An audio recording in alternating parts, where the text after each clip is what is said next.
Traders, మీరందరూ నా YouTube ఛానల్ని ఎంకరేజ్ చేసి 1000 సబ్స్క్రైబర్స్కి చేరేలా చేసినందుకు మీ అందరికీ థ్యాంక్స్ అండి. ఈ సందర్భంగా మీకు ఒక కథ చెప్తున్నాను. అందరికీ తెలిసిందే, ఐకమత్యమే మహాబలం.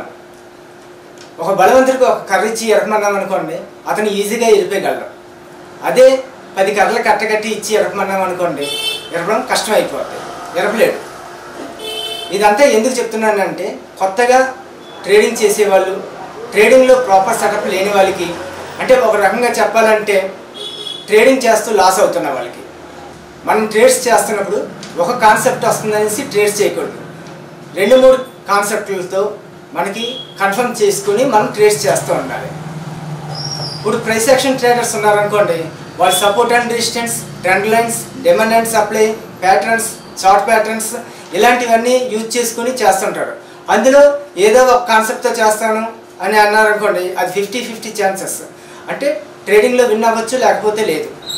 అదే ఎస్ఎంసి ట్రేడర్స్ ఉన్నారనుకోండి, అంటే స్మార్ట్ మనీ కాన్సెప్ట్ ట్రేడర్స్, వీళ్ళు order black, imbalance, mitigation blocks, breaker blocks, Fibonacci ఇలాంటివి చూసుకుని ట్రేడ్స్ చేస్తూ ఉంటారు.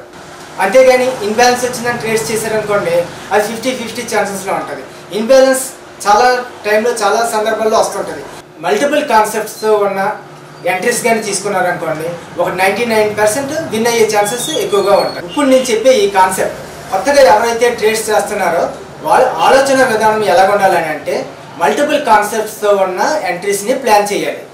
అలా కానీ ప్లాన్ చేసినట్టయితే లాసెస్ అవ్వకుండా ప్రాఫిట్స్తో ఉంటారని ఆశిస్తూ మీ సురేష్.